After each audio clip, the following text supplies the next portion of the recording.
ગોંડલ માર્કેટયાર્ડમાં નવી મગફળીની અઢળક આવક થઈ છે।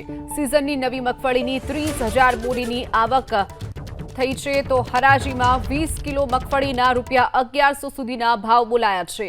આગામી દિવસોમાં મગફળીની આવકમાં હજુ પણ વધારો થાય તેવી પણ શક્યતા જોવામાં આવી રહી છે। તો ગોંડલ માર્કેટિંગ યાર્ડમાં મગફળીની અઢળક આવક, હરાજીમાં 20 કિલો મગફળીના ₹1100 સુધીનો ભાવ બોલાયો।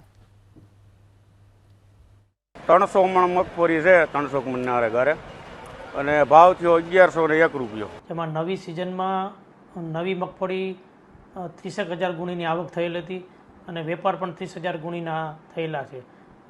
ભાવ 20 કિલોના જોઈએ તો 800થી લઈને 1150 સુધીના ભાવ છે અને ખેડૂત ભાઈઓને પણ ખાસ વિનંતી છે કે મગફળી સૂકવીને લાવે તો હજી પણ વધારે સારો ભાવ મળે અને હજુ દિવસે દિવસે આવક વધતી જશે। આજની આવક જોઈએ તો 30,000 ગુણીની થયેલ છે અને હજી આવતા દિવસોમાં હજી પણ પુષ્કળ આવક થશે એવી અમારી ધારણા